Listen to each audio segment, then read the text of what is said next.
꿀잠 자는 야담 이야기. 유감을 품은 가난한 무변.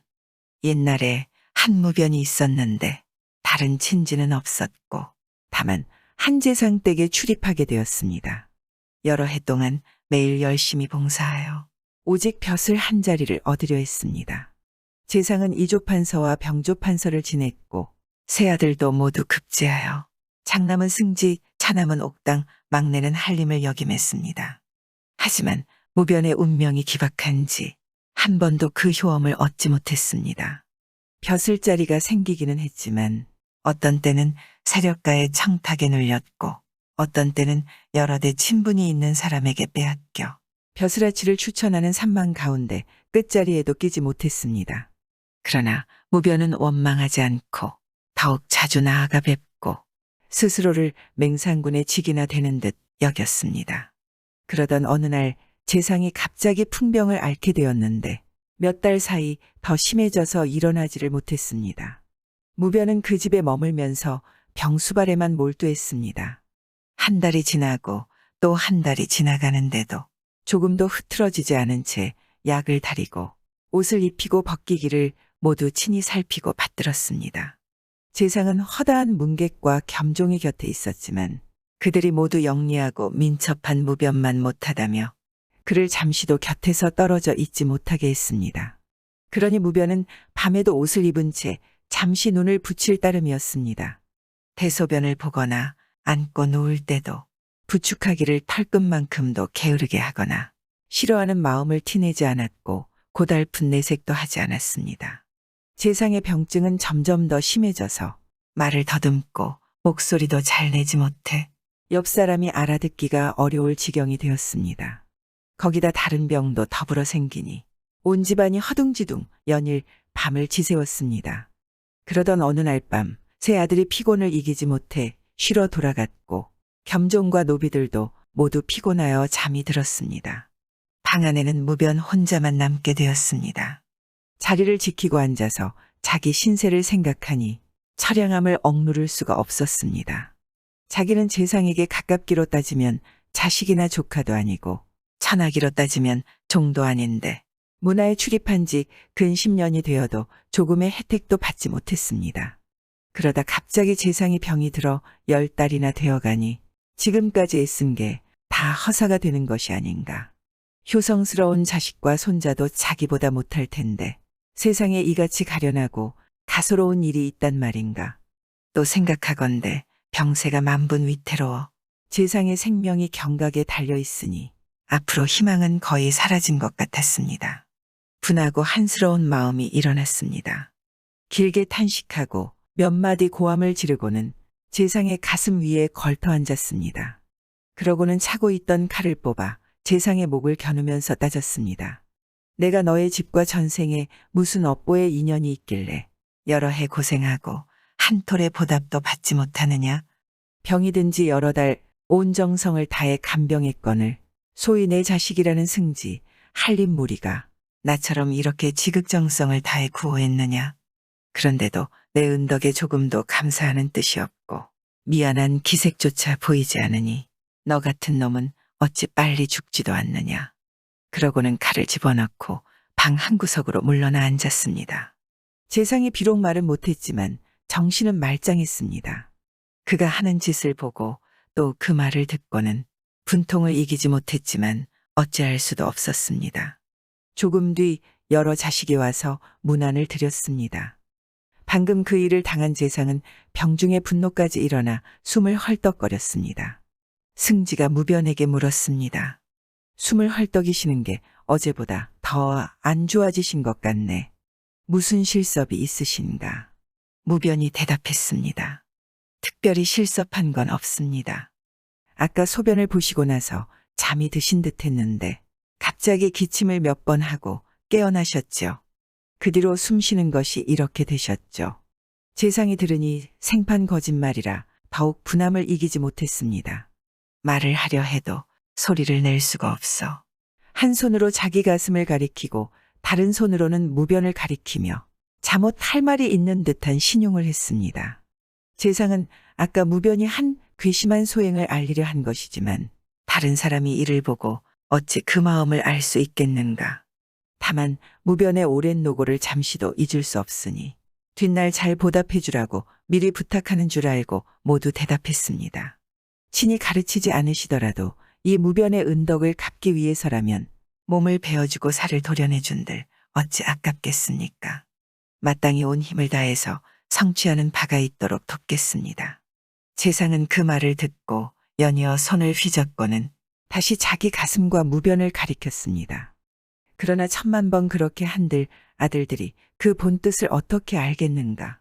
다만 병중에 헛손질을 한다고 여길 따름이었습니다. 이튿날 재상은 일어나지 못했습니다. 장례를 치르고 세 아들은 서로 번갈아 가며 무변을 칭찬하고 지켜 세웠습니다. 그리고 다른 사람을 만날 때마다 벼슬 청탁을 해주었습니다. 무변은 그해 겨울 도정에서 선전관을 제수받았고 승진하여 여러 고을의 원을 지냈으며 마침내 곤수병마절도사와 수군절도사에 이르렀다 합니다. 원의 뺨을 때려 내쫓은 통인. 호남의 한 원이 법령에 엄하고 형벌이 가혹했습니다. 그래서 사람들이 모두 벌벌 떨며 아침마다 저녁에 어떻게 될지 걱정했습니다.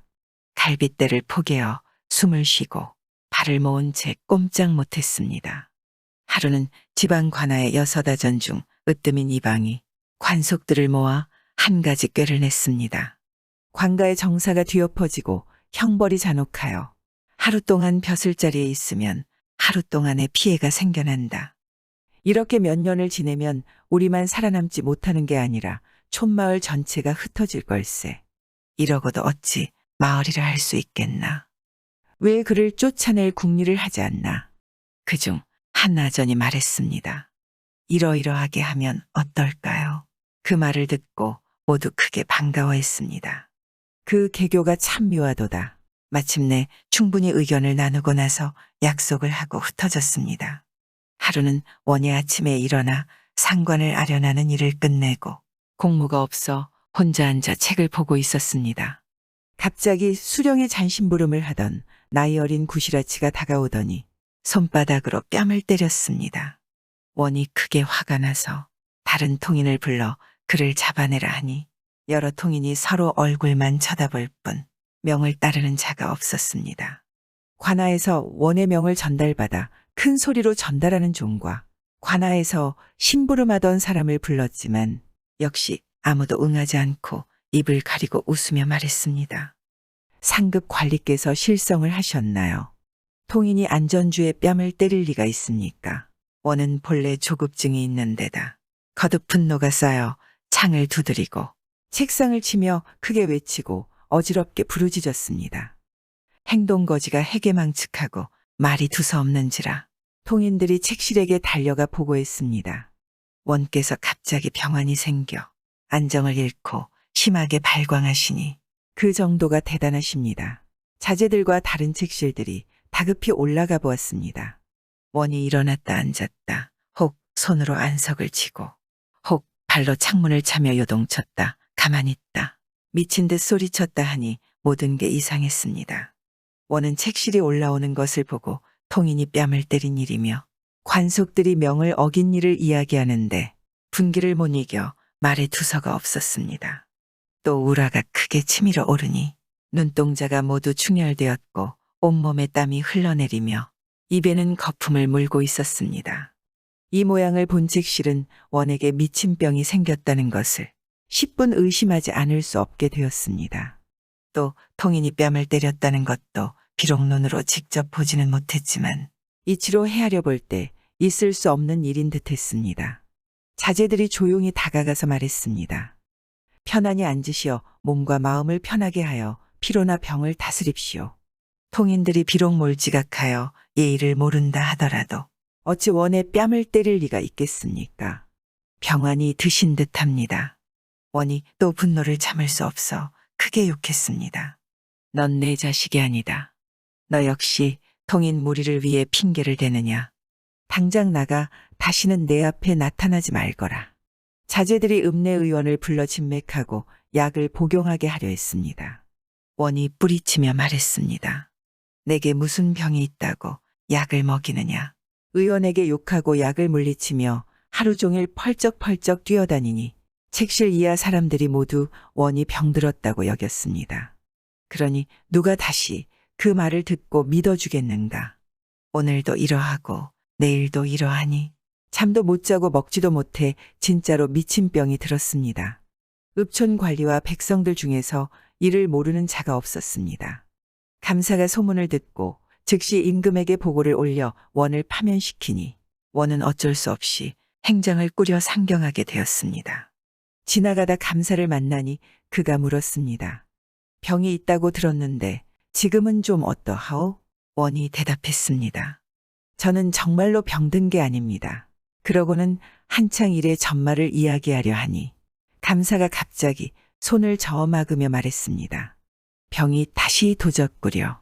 속히 길을 떠나시오. 원은 이야기를 다 하지도 못하고 물러나와 집으로 돌아왔습니다. 조용히 그때 일을 생각하니 분하고 한스러운 마음을 억누를 수 없었습니다. 하지만 이야기를 시작하면 옛병이 다시 도졌다며 의원을 부르고 약을 처방하려 하니 끝내 말할 수가 없었습니다. 노년에 이르자 이제는 세월이 많이 흘러 다 옛일이 되었기에 다시 이야기해도 옛병이 도졌다고 하지는 않겠지 생각했습니다.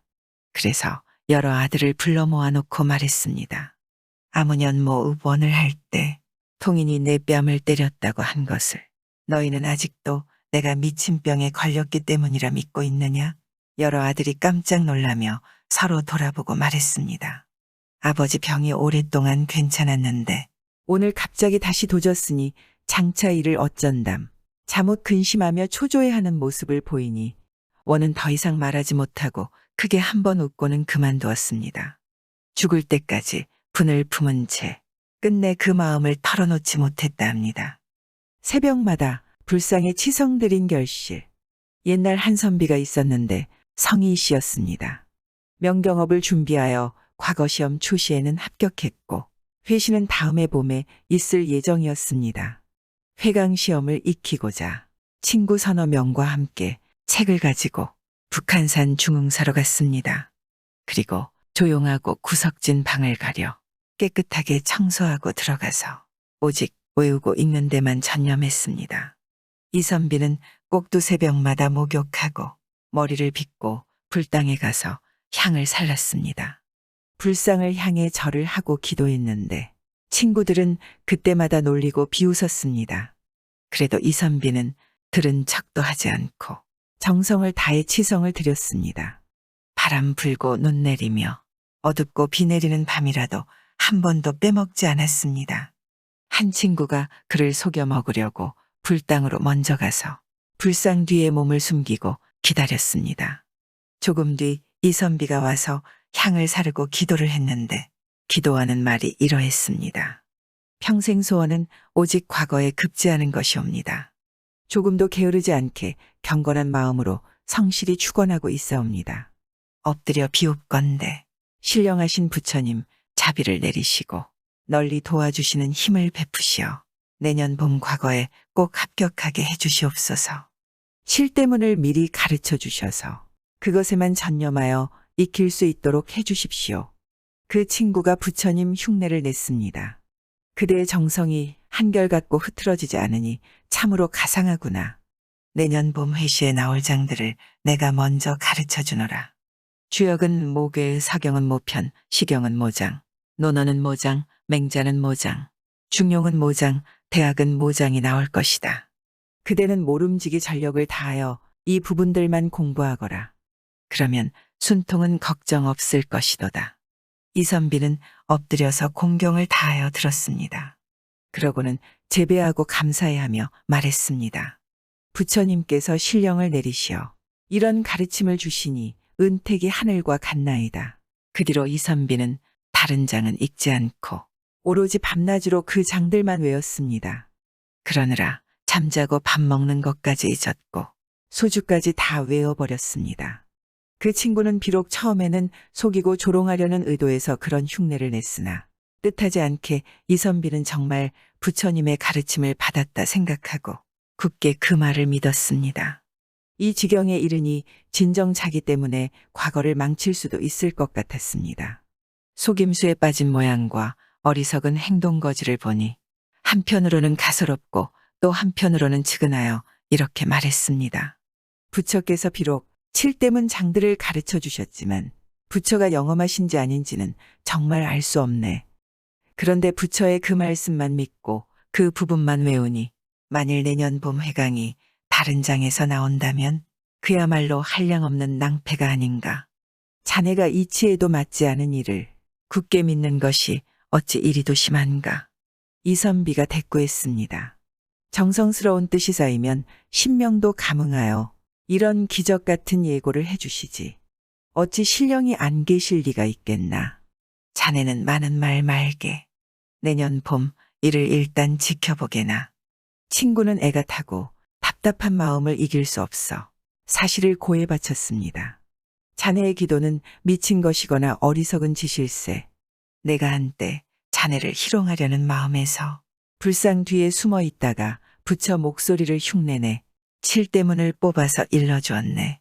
부처가 알려주신 게 아니라 내가 한 짓이라네.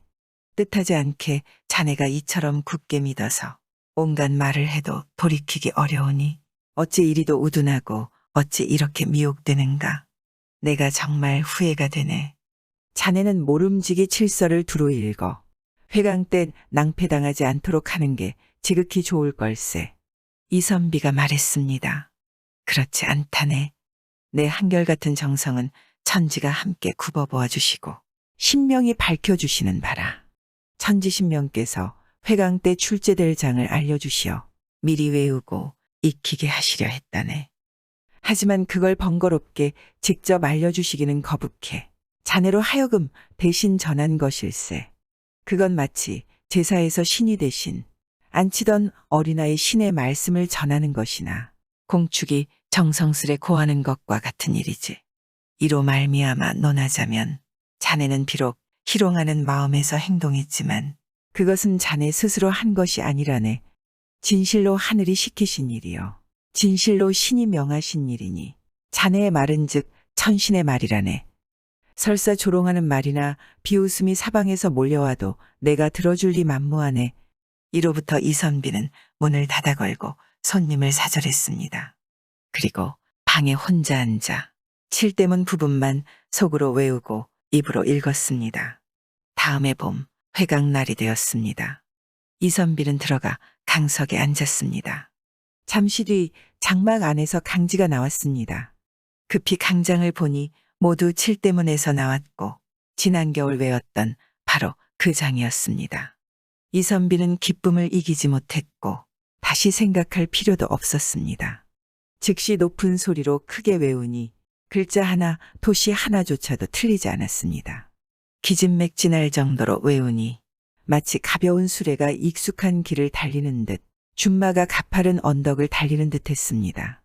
칠시관이 모두 크게 칭찬하며 번갈아가며 무릎을 쳐서 부채가 모두 떨어질 정도였습니다.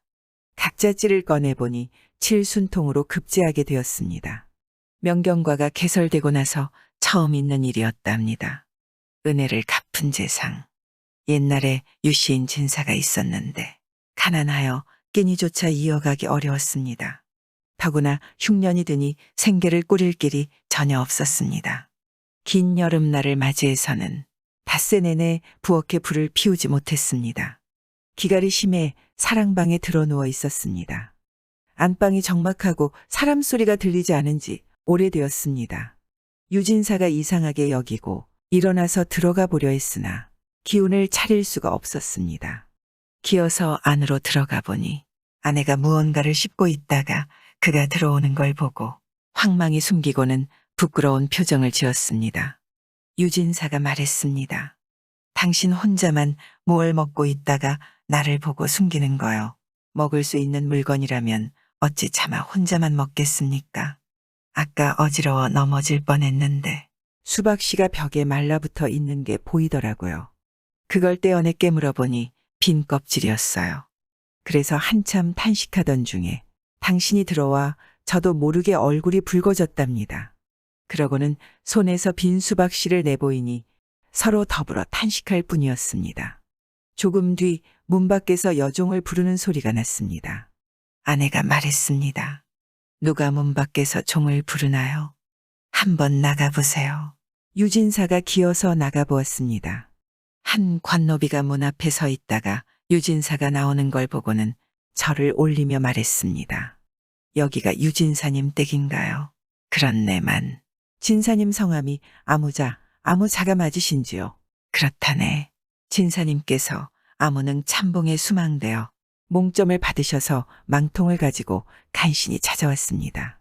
소매 속에서 망통을 내보이는데 과연 자기 이름이 틀림없었습니다. 그러나 전관이 누군지도 모르는 유진사에게 이번 추천은 참으로 뜻밖의 일이어서 꿈인 듯 생시인 듯 한참 어리둥절해 했습니다. 이 사람은 틀림없이 나와 동명이인일 걸세. 자네가 여길 잘못 찾아온 거야. 다른 곳을 찾아 자세히 알아보게나. 우리 집은 몹시 가난하고 세상과 인연도 끊은지라 온 성안을 돌아봐도 내 이름을 아는 사람이 없을 걸세. 그러니 정관이 나를 추천했을 리가 있겠는가. 그러고 들어오니 아내가 물었습니다. 누가 찾아왔어요? 유진사가 사연을 이야기해 주었습니다. 그러자 아내가 놀라며 기뻐했습니다. 그렇다면 이제 우리도 살아날 수 있겠네요. 100번 생각해 보아도 그럴 이치가 없다오. 진사로 벼슬을 얻을 사람은 먼저 다른 사람이 이름을 알려줘야만 명단에 오를 수 있는데 나를 추천할 사람이 세상에 어디 있겠소. 서로 말을 주고받으며 반신반의하고 있는데 그 관노비가 또 와서 불렀습니다. 유진사가 나가니 그가 말했습니다. 소인이 이조에 가서 상세히 알아보았습니다. 진사님이 분명합니다. 선대의 직함과 진사하신 연도가 또렷이 증명되오니 만에 하나라도 의심할 게 없습니다. 유진사도 그제야 믿게 되었습니다. 내가 비록 벼슬을 재수받긴 했지만 밥을 먹지 못한 지가 여러 날째라 몸을 움직이기조차 어렵다. 어떻게 가서 임금의 은혜에 감사하며 절을 올릴 수 있겠나. 관노비가 즉시 시장에 가서 쌀과 반찬을 사고 땔감을 조금 구해왔습니다. 급한 대로 먼저 죽을 쏘어 마시게 하여 마른 속을 부드럽게 했습니다. 이어 쌀 한 말과 땔감을 실어오고 반찬거리를 좀 가져왔습니다.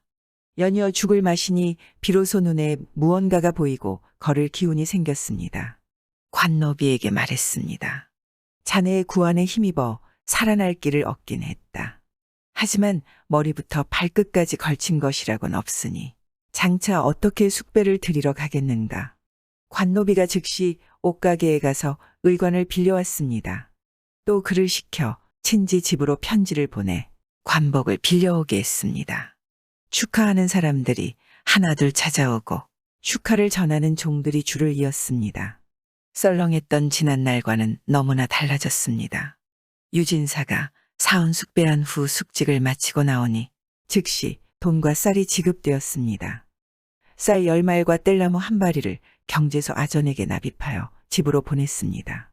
이조판서에 대해 알아보니 이공 아무개였습니다. 그는 자기와 당색이 다를 뿐 아니라 평소 아무 안면이 없던 사람이었습니다. 그런데 마침 이조판서와 절친한 유진사의 동창 한 명이 그가 궁핍하여 거의 죽을 지경에 이르렀다는 소문을 듣고 있는 힘을 다해 주선했습니다. 이조판서도 듣고는 매우 불쌍히 여겨 다른 사람을 다 물리치고 유진사를 수망에 올렸던 것입니다. 그로부터 몇 년 뒤 유진사도 크게 출세하여 요직을 두루 거쳐 드디어 이조에 들어갔습니다. 때마침 간성 원자리가 비었습니다. 간성은 풍요로운 고장이라 위로는 재상부터 아래로 친척에 이르기까지 그 자리를 구하는 사람이 자못 많아 결정하기가 어려웠습니다. 다음 날이면 개정해야 하기에 심히 고민이 되었습니다. 부인이 그의 안색을 보고 걱정이 되어 묻기에 말해주었습니다. 부인이 말했습니다. 대감께 참봉 벼슬을 주선하신 이조판서 집안은 지금 어떠합니까? 이조판서 어른은 이미 돌아가시고 그 아들들은 조적에 올랐거나 음사로 나아갔으니 고을원이 되기에 합당하나 집들이 다 청빈하다오. 대감께서 그 사람을 간성원으로 삼아주지 않으신다면 배은망덕이 될 겁니다. 청탁이 많아도 부디 주저하지 마시고 그 사람을 수망으로 올려야만 가히 벼슬을 주신 옛 은혜에 대한 보답이 되겠죠. 대감 수박씨 씹던 그날을 어찌 생각하지 않으십니까?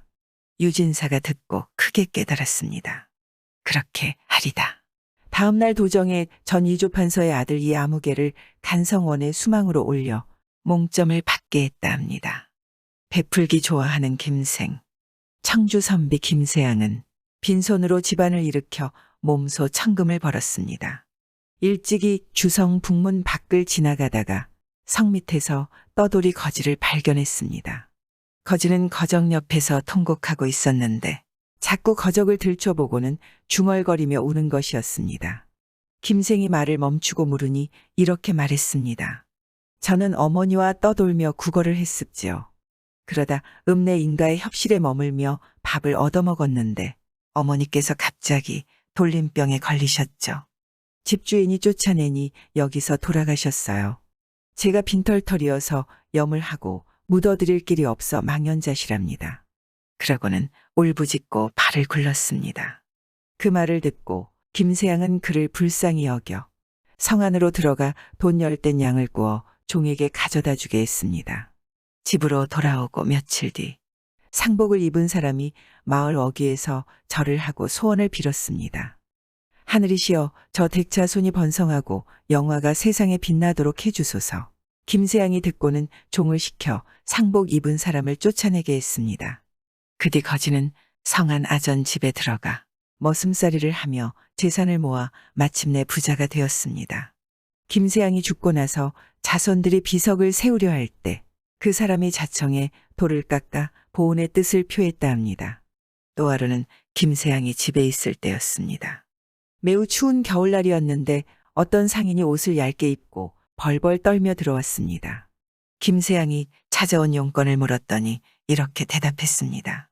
저는 이천이 고향인데 객지인 문의에서 부친상을 당했습니다. 시신을 염습하여 고향으로 모실 길이 전혀 없어 이렇게 돈푼이나 얻으려고 왔습니다. 김세양이 그를 치근히 여겨 말했습니다. 이리 추운 날 나가면 반드시 얼어 죽을 거요. 얼마나 원하시오. 그러고는 30냥을 주어 초상을 치르게 했습니다. 상인이 황송해하고 놀라며 아무 말도 못하고 뚫어지게 바라보기만 했습니다. 김세양이 말했습니다. 급히 안 돌아가도 되면 여기서 자고 가는 게 어떠시오. 부친상을 당하고 염도 못한 자식이 어찌 한시가 급하지 않겠습니까? 머리를 조아리고는 서둘러 떠나갔습니다. 김세양이 자손들에게 말하지 않으니 집안 사람 중에는 이 일을 아는 사람이 없었습니다. 김세양이 죽고 나서 그 아들이 과거를 보려고 과거 답안지를 전문적으로 대신 지어주던 사람을 태우고 성에 들어갔습니다. 그러나 권세가 애게 거벽을 빼앗겼습니다. 김생은 분통을 이기지 못하고 고향으로 향했습니다. 저녁 무렵 죽산의 백암에 이르렀는데 한 초췌한 유생이 먼저 와 있다가 김생을 보고 물었습니다. 행색을 보니 틀림없이 과거를 보러 가는구려. 과거 날이 머지않았는데 어찌 도리어 내려오시오. 김생이 대답했습니다. 향시에 응하고자 하오. 유생이 사는 곳을 물었습니다. 청주에 살지요. 유생이 다시 물었습니다. 청주에 사시면 혹 모산의 김아무 생원을 모르시오. 그분은 제 선친이라오. 유생이 놀라 기뻐하며 말했습니다. 언제 돌아가셨소? 3년이 지났다오. 유생이 눈물을 펑펑 흘리며 몇 해 전에 은혜 입은 일을 이야기해 주었습니다. 조상을 치르고서 길은 멀고 우환이 연이어 닥치니 찾아뵙지를 못했습니다. 그러나 반드시 보온을 해야 한다는 마음은 가슴에 새겨두고 있었죠. 올해 가을 초시에는 귀문 중에서 반드시 과거를 볼 분이 있을 듯하여 가만히 따라가 보답할 계획을 세우고 청주로 향했죠. 그러나 도중에 병이 들어 한 달여를 머물게 되었죠. 이제 조금 나아져서 바로 그 뜻을 이야기하려 했습니다. 무리를 해서라도 길을 떠나 간신히 여기에 도달했습니다. 다행히 집사님을 만났으니 하늘이 도와주신 게지요. 김생이 듣고 생각해보니 보온의 뜻을 품고 먼 길을 찾아온 걸 보면 틀림없이 학식 깊은 선비일 듯했습니다. 그래서 과거장에 갔다가 낭패당한 사연을 상세히 이야기했습니다. 유생이 말했습니다. 일이 이렇게 된 게 우연이 아니군요. 밤이었지만 즉시 말을 빌려 출발해서 날이 밝기 전에 과거장에 도착했습니다. 사람들이 거의 다 입장했으나 문은 닫혀 있지 않았습니다. 두 사람은 과거장 말석에 앉았습니다. 이틀간 시험을 보며 글을 지어 써냈습니다. 초장에 장원을 했고 종장에도 역시 장원을 했습니다. 그 유생은 서생이었습니다. 김생은 서생과 함께 집으로 돌아와 여러 날을 함께 지냈습니다. 서생에게 새 옷 한 벌을 지어주었습니다. 서생은 사양했지만 억지로 입고 가게 했습니다. 집으로 떠나갈 때에는 몰래 행囊속에 돈 100냥을 넣어주었습니다. 서생은 집에 도착해서야 그 사실을 알고 그 돈을 노잣돈과 함께 모두 돌려보내며 말했습니다. 내가 이걸 받으면 보답의 뜻이 사라집니다. 회시 보는 날이 되자 서생은 다시 김생과 함께 과거장으로 들어가서 김생이 연이어 장원급제를 하게 했습니다. 김생 형제들도 가훈을 따라 어렵고 가난한 사람들을 도우니 자손이 번성하고 연이어 과거에 급제했다 합니다. 보쌈 막은 총각. 옛날 어느 한 산골에 기운이 센 총각이 있었습니다. 이 총각은 청룡백호의 혼을 타고났던지 기골이 장대함은 사자의 다리를 삼킨 것 같고 담량이 금은 악어의 염통을 먹은 것 같았습니다. 그는 생김새만 그럴 뿐 아니라 수수파떡이 안팎에 없듯 힘꼴도 그렇게 세서 그가 산으로 올라가면 산중의 왕인 사자조차 너구리굴에다 대가리를 쑤셔박고 바다로 가면 바닷물을 돌이쳐 삼키는 고래도 물속으로 깊이 숨어버린다 합니다. 어느 해 동지섣달 대한이 소환네 집에 문안 갔다 얼어 죽었다는 때였습니다. 눈이 지붕낙수터에 남실거리게 와서 심산 속에 데워도 토끼 한 마리 쥐지 못하여 사람 사는 동네로 어슬렁어슬렁 내려왔습니다. 때마침 그 총각은 마을 갔다가 사랑집 돼지우리 옆에 달린 뒷간에 쪼그리고 앉았는데 태오란 놈이 돼지를 먹겠다고 앞발을 널름거렸습니다. 그것을 본 총각은 미처 어쩔 수 없어서 한 손으로 바지춤을 추면서 한 손으로 대오의 뒷다리를 잡아채서 언 땅에다 패대기 쳤습니다. 대오는 아웅 하는 소리를 산천이 따개지게 지르고 뻗으러졌습니다. 한 손으로 범을 잡은 후였습니다. 이장수 총각네 옆집에는 이웃 사촌이라고 친형제같이 지내는 사람이 있었는데 서울 장안에 일 보러 간 후 오리무중이 되었습니다. 총각은 그 이웃 사촌의 시신이라도 찾겠다고 두루 염탐하다가 그가 서울 어느 대감댁의 보쌈에 걸려서 물귀신이 됐다는 소식을 들었습니다. 그 소문을 들은 총각은 분이 머리끝까지 치올라서 당장 집을 떠나 서울로 향했습니다. 그는 서울에 가기는 했지만 워낙 서울 장안은 큰 곳이어서 어쩔 도리가 서지 않았습니다. 소도 언덕이 있어야 비빈다고 끈덕이 있어야 잡으나 패나 하겠는데 밑도 꼬리도 없는 송사를 어디다 붙일 곳도 없어서 이 골목 저 골목으로 우정천치처럼 하고 어정거렸습니다. 어느 날 해가 지고 어슬어슬할 때 한정자나무 옆을 지날 때였습니다. 갑자기 뒤에서 도깨비 오줌 싸는 소리가 나더니 번거지 쓴 놈들이 돌개바람처럼 달려들어 다짜고짜 그를 묶었습니다. 총각은 놈들을 풍지박산시키려다 우정을 못 이기는 체하고 묶기우는데 놈들은 저희끼리 이만하면 인물도 새 서방감이 넉넉하다고 쑥덕거렸습니다. 얼마 후에 총각은 가죽포대를 벗기우고 큰 집 내당으로 인진 받아 들어갔습니다. 방 안에 들어서고 본즉 노란 노쇠 촉대에다 쌍촛불을 낙과 같이 밝혀놓고 감실거리는 두리상 위에는 목숨수 복복자를 새긴 청주잔의 잔대를 받쳐놓고 산의 진미를 차려놓은 것이 영락없는 신랑 신부의 상방이었습니다.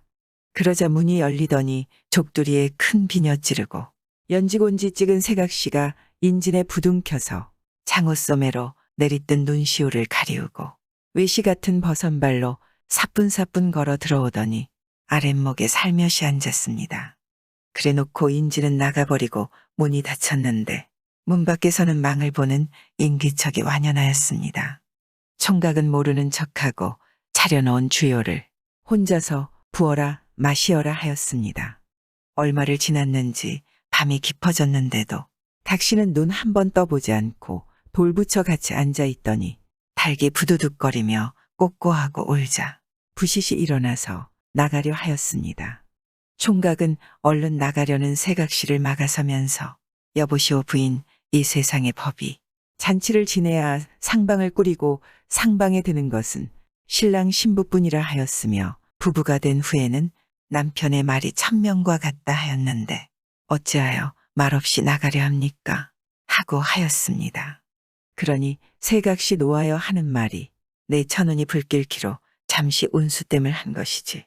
어찌 초망지신과 대사를 이루겠는고 그대와는 행로지인이려니 속히 길을 내미 가당하리라. 고하며 총각을 밀치고 나가려 하였습니다. 그러니 총각은 그 말을 들을 리 없었습니다. 문에 가로막아서며 나가지 못하게 하니 각시는 여보라 하고 사람을 불렀습니다. 그러자 문 밖에 대기하고 섰던 역사들이 육모방망이를 내두르며 잔말 말고 아씨를 내보내라고 호통쳤습니다. 그럴수록 총각 역시 언성을 높여 각시를 꼼짝달짝 못하게 붙들고 서서 호령했습니다. 이 요망한 년, 내 잘되자고 청춘이 말리 같은 대장부를 물귀신 만들잔 말이지 너희들이 잘못 봤다. 내 너희들한테 죽으러 온 것이 아니라 생사람 잡는 버릇을 때려왔다. 그러자 밖에서도 호령이 났습니다. 이놈, 얘가 어디라고 함부로 짓거리냐. 알만하다. 제 딸 잘 살게 하려고. 남의 귀동자 죽이는 점쟁이 밑구멍인 강도놈의 소굴인 줄 안다. 총각이 맞불질하자 내 당은 물론이요. 사랑과 행랑치까지 떨쳐 일어나 온 집안이 떠들썩하였습니다. 사랑대청에서는 당장 그놈의 키를 낮추라는 호령이 추상같이 내달아왔습니다. 그러자 번거지 쓴 역사들이 방망이를 휘두르며 총각에게 달려들었습니다.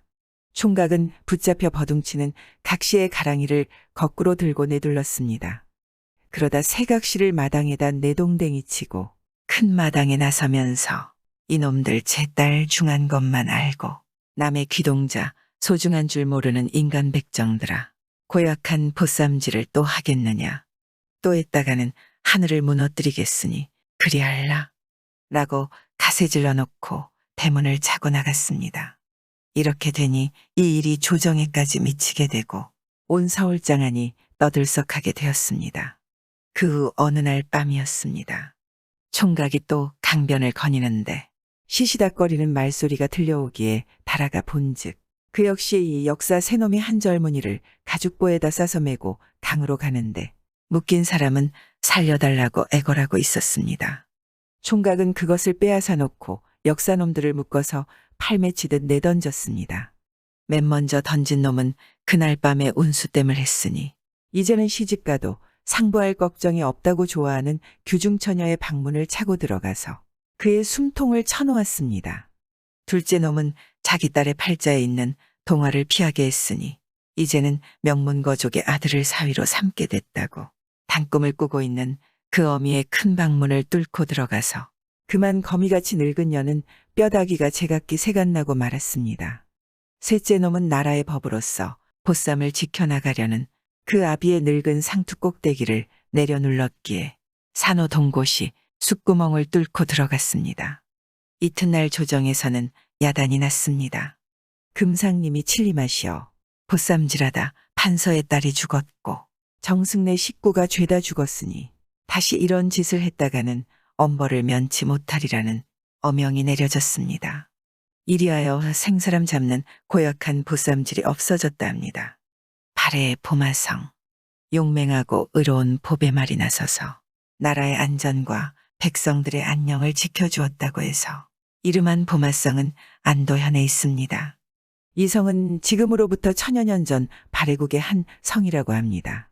당시 발해는 당나라와 아주 친근하게 지냈으며 매년 발해의 풍부한 물산들이 당나라에 가게 되었고 당나라의 물산들이 발해로 들어왔는 바 보마는 당나라로 다니는 육로 중에 거치지 않으면 안 될 요충지였습니다. 당시 나라에서는 산세가 험하고 인적이 드문 이 고장에다 특별히 성을 수축하고 군사를 주둔시켜 이 지대의 안정을 보위하고 행인과 무역 행상들을 보호하게 하였습니다. 어느 해인가 한 번은 서룡이라는 장군이 이 성에 도임되어 밑으로는 백성들을 잘 돌보아 주어 농부업이 모두 흥성하게 되었고 안으로는 군사들을 잘 조련시켜 나쁜 놈들이 얼씬하기만 하여도 여지없이 족쳐. 한동안 이곳 사람들은 태평 세상에서 마음 놓고 잘 살게 되었습니다. 이러던 어느 해 추석날 밤이었습니다. 멀리서 급한 말 발굽 소리가 들려오더니 이윽고 웬 사람이 보마 성문을 다급히 두드렸습니다. 누구냐고 물었더니 나는 류수아서의 장령 용맹의 딸인데 급한 일이 있어 왔으니 어서 빨리 성문을 열어달라는 것이었습니다. 이에 서롱장군은 어서 그를 성으로 모셔드리라 하였습니다. 색시는 서롱장령을 보자 무릎을 끌어앉아 눈물을 흘리면서 류수아성은 몇천 명 남짓한 도적대에 의하여 허물어졌는데 우리 부친께서 나를 보고 도적대가 필연코 보마성에도 갈 것인즉 성을 잘 지키라는 분부를 전갈하라기에 불언천리하고 왔나이다 하였습니다. 이 말을 들은 서롱장군은 깜짝 놀라며 용장군의 안전을 덕해어 물었습니다. 부친 수하의 군사를 관리하는 추민이라는 놈이 도적대와 미리 내통을 하고 있다가 오늘 새벽에 도적대를 성 안으로 들여놓았어요. 문지기가 인차 눈치를 채고 징을 두드렸어도 그는 화살에 맞아 쓰러졌고 징소리를 들은 대소장령과 군사들은 알몸으로 뛰어나가 접전하였으니 이미 때는 늦었사와 아버지는 갑옷도 변변히 입지 못하고 칼을 들고 혈전의 길을 나가면서 나더러 자신의 말을 주면서 모을 수 있는 군사들을 모아가지고 내가 빠질 길을 엄호하였어요. 적은 준비가 있는 데다 수요가 많고 우리는 준비 없는 데다 그 수요가 적으니 필경 아버지 생명은 말을 더 잇지 못하고 흐느끼는 것이었습니다. 서롱장군은 분을 억지로 참더니 결단성 있게 군사와 마을 사람들을 모아놓고 이 일을 전하면서 목숨으로 성을 지켜내고 원수들을 족치는 영영무쌍한 행동으로 용맹장군의 원수까지 갚자고 명하였습니다. 그의 말에 군사와 백성들은 설장군이 있는 한 모두 힘을 모아 원수와 끝까지 대적할 결심을 하였습니다. 설장군은 군사들에게 싸울 차비를 빈틈없이 시킨 뒤 하루는 적이 쳐들어온다는 급보를 받고 두도백화 강어구에서 놈들을 족치자고 나가는데 이때 백성들도 엽총과 창, 도끼를 들고 너도 나도 군사행렬 뒤를 따라 나섰습니다. 류수아성을 함락한 도적놈들은 보마성의 양식과 재물을 탐내어 이곳으로 떼지어오는 한편 그에 앞서 보마성은 몇백 명의 군사밖에 없으니 항복을 받고 순순히 성을 점령할 계책으로 사신을 보내왔습니다. 사신은 말하기를 우리는 류시와에 와 성을 점령하고 이곳에 왔다. 우리에게는 유명한 장군에다 군사 또한 몇 천을 헤아리니 이 보마성을 치자면 개눈 감추듯 하겠으나 설장군의 마음씨를 돌보다 좋게 처리하려 하는 바 이 성을 순순히 내어준다면 당신들의 몸을 털끝 하나 다치지 않을 것이요. 만약 거역하면 백성과 군사들은 피못에 잠기게 될 것이다. 라고 하였습니다. 이 말을 듣고 있던 서롱장군은 대노하여 외쳤습니다. 너희들은 듣거라.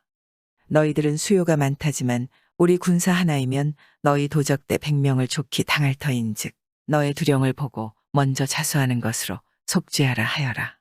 그렇지 않으면 그놈의 키부터 낮추어 놓겠다.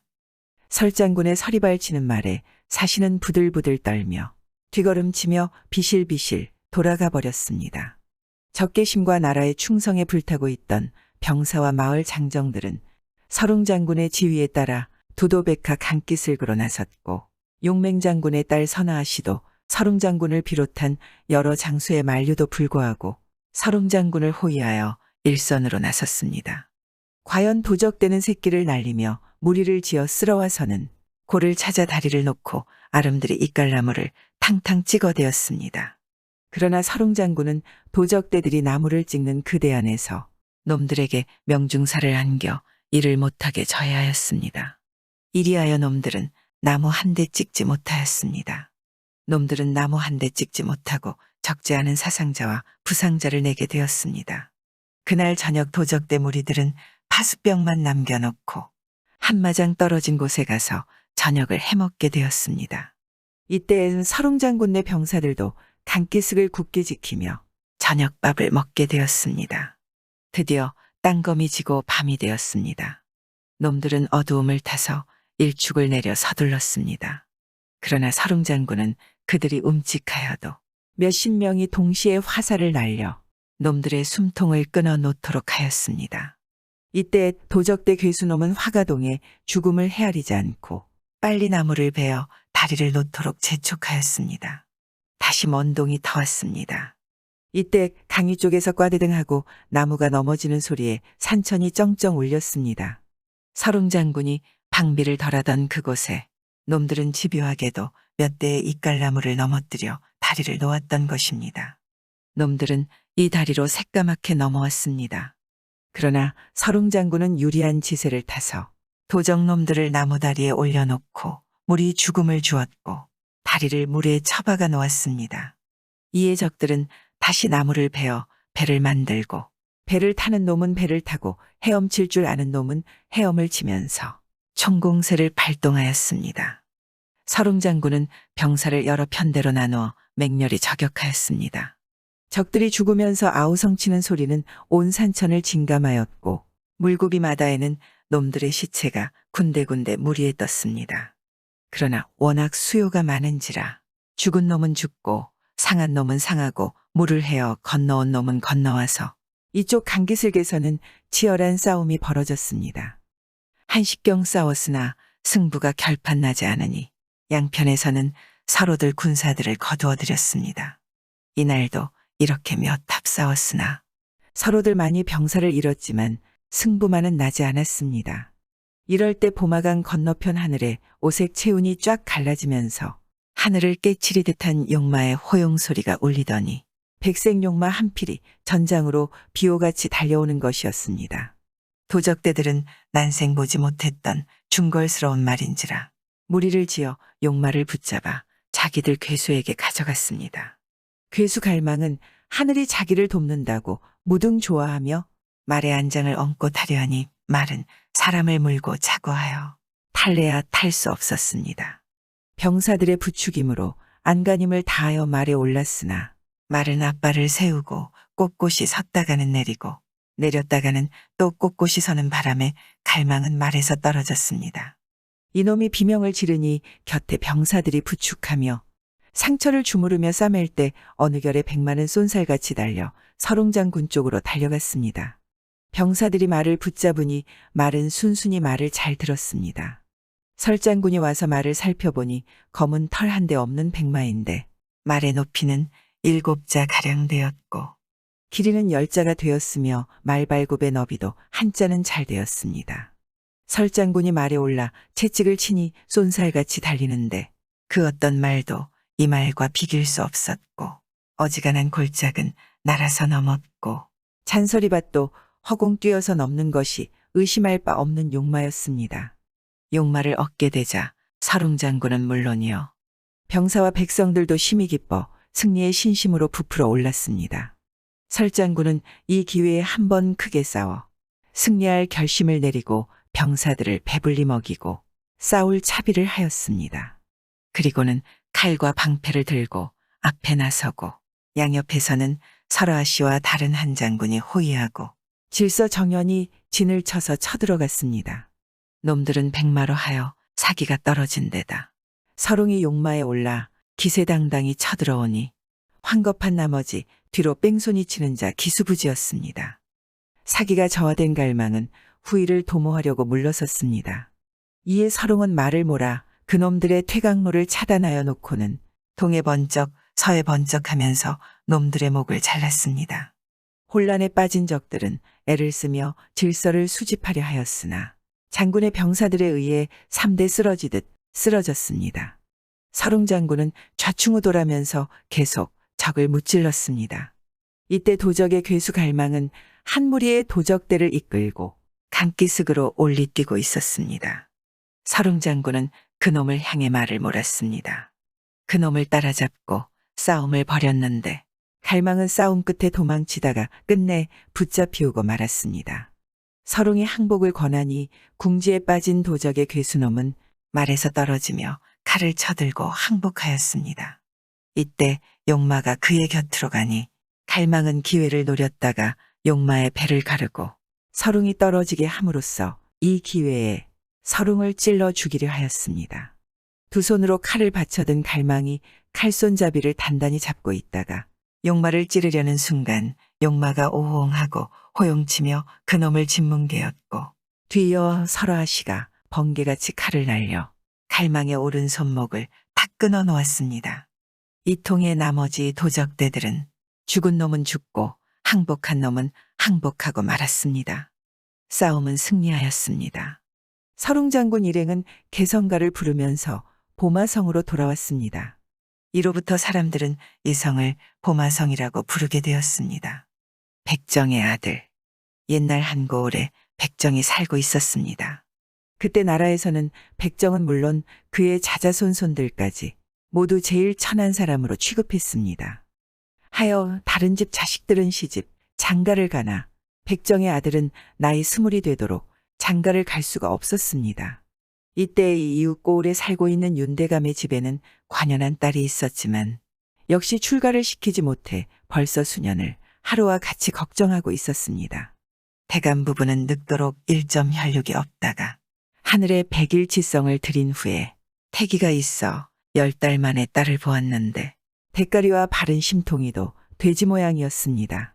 그래서 소문이 문 밖에 나갈세라 후원에다 별당을 짓고 그곳에 가둬놓고 크면 차차 변하겠거니 하고 하루 이틀 1년 2년을 지나는 사이에 20세가 되도록 그 모양 그 꼴이라 발 없는 말이 하루에도 천리를 간다고 한이 건너 두입지나 인근 동네까지 소문이 자자하게 되었습니다. 그래서 대감 부부는 동서남북으로 수소문해서 사윗감을 골랐으나 말만 듣고 꼬리를 빼는가 하면 간혹 대감님의 재산이 욕심이 나서 찾아왔던 총각들도 색시를 한 번 보고는 즐겁해서 도망치는 바람에 부모의 속은 타고 나서 제가 되었습니다. 그래서 관연한 처녀를 그대로 늙힐 수는 없어 제일 천하다고 소문이 난 백정의 아들에게 딸을 주겠노라고 자청해 나섰습니다. 백정 역시 아들을 호라비로 늙히고 싶지 않던 차라 아들을 불러놓고 한숨을 쉬며 전후사실을 이야기했습니다. 이리하여 백정의 아들은 부모의 마음이나마 덜어주고 싶은 마음에서 나를 택해가지고 윤대감네 집을 찾아갔습니다. 듣던 말 그대로 처녀는 사람의 옷을 입었으나 돼지대가리의 돼지발이어서 보기만 해도 소름이 끼쳤습니다.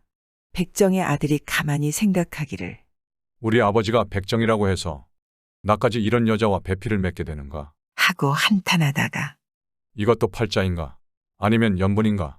하고 중얼거리며 지루한 하루해를 보내고 밤이 되자 신부방으로 터벅터벅 걸어갔습니다. 그날인즉 보름날이라 달이 휘영청 밝은데 달빛은 후원 별당을 어루만지더니 창문을 뚫고 들어와 빈베개만 비춰주니 백정아들의 생각은 밑빠진 바다같이 깊어만 갔습니다. 일생에 배필이란 여자가 돼지대가리에 돼지발 쪽을 가졌으니 내가 백정의 아들이라고 잡아서 고기라도 팔아 돈이라도 모으라는 겐가? 이 생각 저 생각하느라니 잠은 오지 않고 눈은 점점 말똥말똥해서 탄식하며 각시를 보느라니 눈물이 글썽글썽해서 고개를 숙이고 앉아 있는 것이 미물의 짐승이 남아 측은한 생각이 들었습니다. 여보, 양부모가 정해준 혼인이니 좋아도 내 아내요. 못나도 내 아내니 우리 함께 삽시다. 이것이 하늘이 준 연분이 아니겠소. 그러니 세각시의 더운 눈물이 백정의 아들의 손등을 한뿍 적시었습니다. 세각시는 창문가에 다가앉아 보름달을 향하여 중얼거리며 손을 싹싹 비비더니 문을 열고 밖으로 나갔습니다. 백정의 아들이 깜짝 놀라 쫓아가 보니 세각시는 새고패를 뒹굴더니 벼락치듯 요란한 소리와 함께 돼지어울을 벗어던지고 아름다운 여인으로 변했습니다. 백정의 아들이 하도 놀랍고 신기해서 어쩔 바를 모르는데 처녀는 돼지 어물을 들고 와서 옆에 놓고는 저는 옥황상제의 셋째 딸로서 인간에 대한 감정이 너무 깊다고 죄를 받아 인간에 내려와 돼지로 태어나서 굴욕을 받다가 보름날 백정의 아들과 인연을 맺어야만 비로소 인간으로 될 수 있는데 오늘 천행으로 귀한님을 만나 허물을 벗게 되었으니 버리시지 않는다면 소첩이 평생을 받들어 모실까 하옵니다. 하며 이마를 숙이는데 천하에 둘도 없는 미인이여 예의범절 또한 출중하려니와 목소리는 꾀꼬리가 무색할 지경이었습니다. 그날 밤 윤대감은 일이 어떻게 되나 하고 들랑날랑하며 뜬 눈으로 장밤을 새우고 날이 밝자 하인을 불러 신부방에 가보라고 했습니다. 하녀가 발끝으로 별당 창문턱에 다가가서 새치 혀끝으로 창호지를 구멍내고 한눈으로 들여다보니 분명 고른 둘인데 난생 처음 보는 미녀라 다시 눈여겨보니 옆에는 돼지 허물이 덩그러니 놓여 있었습니다. 대감님, 아래 없기 황송하오나 고른 둘이온데 난생 처음 보는 미녀가 있고 옆에는 돼지 껍데기만 남아있는 줄로 아래옵니다. 윤대감이 그 소리를 듣더니 하늘이 무너지듯 가슴이 철렁 내려앉았습니다. 그도 그럴 것이 대감의 생각에 제 핏줄을 받아물고 태어났다고 해서 버리지를 못하고 키워서 백정의 아들에게다 짝을 지어주었더니 19은 백정의 아들이 잡아먹고 껍데기만 남긴 것이라고 여겼던 것입니다. 그래서 마누라를 불러 다시 가보게 한 후 안절부절 못하고 돌아쳤습니다. 대감의 마누라가 들어가 보니 이게 웬일인가. 글쎄 알몸뚱이인 딸이 반겨 맞으며 어머님, 빨리 내 옷 갖다 주세요. 옷 갈아입고 부모님께 인사하겠어요. 하며 어리광을 부리는지라 하도 기쁜 김에 엎어지며 무릎을 다쳤건만 아프다는 말 한마디 없이 달려와서 가쁜 숨을 몰아쉬며 영감님, 어서 위관을 갖춰 쓰고 딸과 사위 철받을 차비나 하시오. 하며 부산을 떨었습니다. 그래도 윤대감은 어느 장단에 맞춰 춤을 춰야 할지 몰라서 멍에 서 있었습니다. 딸과 사위의 절을 받고 딸의 이야기를 듣고 난 윤대감은 그제야 무릎을 툭 치며 하는 말이 허허, 그러게 이성지압은 만복지원이라고. 혼사장에 있다시피 원앙지압은 전생에 막지 못한다는 옛말이 조금도 틀림없느니라. 하며 딸과 사위를 하루 이틀 데리고 놀다 보니 어언 반년 만에야 사돈네 집으로 보냈습니다.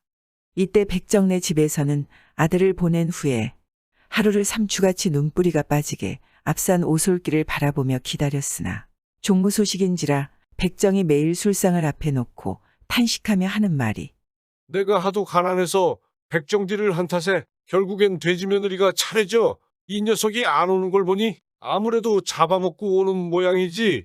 하고 푸념하는데 난데없이 신랑 신부 도착했다는 기별이 전해왔습니다.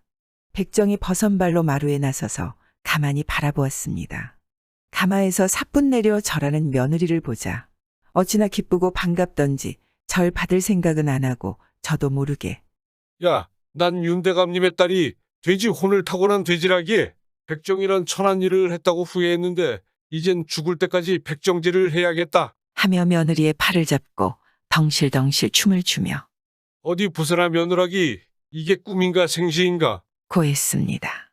아버님, 사람이란 만물의 영장인데 없다고 업신보지 말고 천하다고 깔보지 말아야지요. 북이란 있다가도 없는 법이요. 없다가도 있는 법이지요. 이 세상에 백정이 없다면 잔치, 환갑상은 물론이요. 세상에 육부치는 뭘로 놓으며 임금님이 잡수시는 육부치는 누가 잡아서 올리겠나이까. 그러니 이 세상에 백정의 일이 제 일인 줄로 아뢰나이다. 며느리의 말에 마음이 후련해진 백정은 그렇고 말고 그렇고 말고. 하고 연신 되뇌였습니다. 그 후 그들은 화목한 가정의 웃음을 꽃피우며 남부럽지 않게 살았다 합니다. 아, 문둥아. 경상도 사람들은 아주 반가운 친구를 만나면 두 주먹으로 친구의 어깨를 툭 치면서 이 문둥아, 죽지 않고 살았노? 하고는 서로 부둥켜 안고 기뻐 어쩔 줄 모릅니다. 이 문둥아, 하는 말은 욕하는 말이 아니라 대방을 보고 반가워하는 말입니다. 경상도 사람들이 이 문둥아 하고 인사하는 말엔 이런 이야기가 있습니다. 옛날 경상도 한 곳에 아주 친근하게 지내는 두 친구가 살았습니다. 그들 둘은 형제간보다 더 가까워 하루라도 서로 만나지 못하면 마음을 놓지 못하였고 닦은 콩 한 알이라도 생기면 반 조각씩 나누어 먹었습니다. 그들 중 누가 감기에라도 걸리면 한 사람이 내가 너 대신 앓으면 얼마나 좋겠느냐며 그의 곁을 떠나지 않았습니다. 가난이 혹심하여 신발마저 없는 그들은 한겨울이 오면 나무가래를 달구어 가지고 맨발로 걷다가는 발이 시리면 그 발을 나무가래에 녹이면서까지 서로 오가곤 하였습니다. 헌데 누가 알았으랴. 앞집에 사는 친구가 그만 문둥병에 걸렸습니다.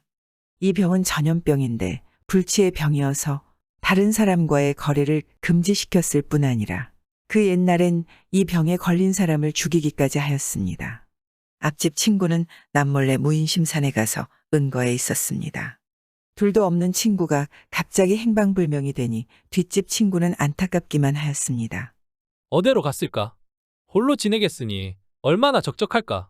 뒷집 친구는 안타까운 나머지 갈대 한마디 하지 않고 간 앞집 친구를 원망하기도 하였습니다. 세월이 흘러 몇 해에 지나갔습니다. 앞집 친구가 병을 떼고 돌아왔습니다. 불치의 병으로 다시는 보지 못하리라 생각한 앞집 친구가 병을 고치고 웃는 낯으로 나타나자 뒷집 친구는 어찌나 좋았던지 그의 어깨를 툭 치며 이 문둥아, 죽지 않고 살았노? 하고 서로 부둥켜 안고 기뻐 어쩔 줄 몰랐습니다. 세상에 둘도 없는 친구를 꿈에도 잊지 않던 친구를 진세를 떠났는가 성경에 은거하였는가 몰라서 종적만 찾던 친구를 만나게 된 기쁨을 어디다 비기랴. 이로부터 사람들은 친근한 친구를 만나면 이 문둥아 하고 인사를 표시하며 둘 사이에 친밀한 정을 주고받았습니다. 앞집 친구는 자기의 병이 뒷집 친구에게 전염될까봐 집을 떠나기로 작정하였으며 또 간 곳을 알면 찾아올까 걱정되어 어디다 있다는 것도 알려주지 않았습니다. 앞집 친구도 무인심산에 가 홀로 지내면서 늘 뒷집 친구를 그리워했습니다. 하지만 그는 자기 병을 잘 아는지라 그 병을 떼지 않고는 속세로도 나가지 않으며 뒷집 친구도 다시는 만나지 않으리라 다짐했습니다.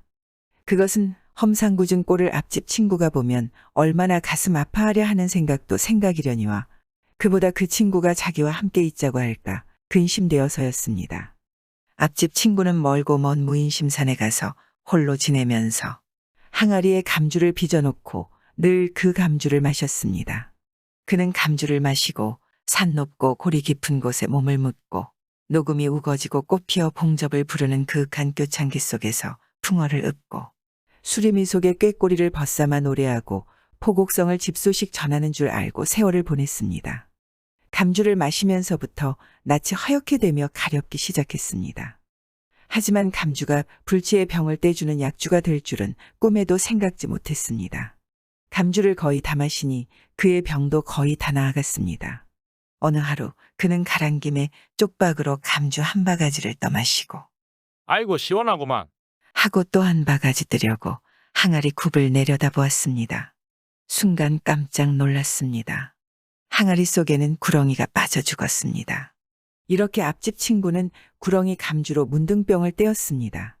그 후부터 구렁이 감주가 약이 된다고 구렁이 감주를 빌어 마시는 사람들이 있게 되고 뱀술을 고아 먹는 사람들이 있게 되었습니다. 어떤 집에서는 구렁이가 약이 된다고 가마에 시루떡을 찔 때 가마 위에 구렁이를 메어달아 기름을 받기도 하였습니다. 구독과 좋아요, 알람 설정 부탁드리옵니다.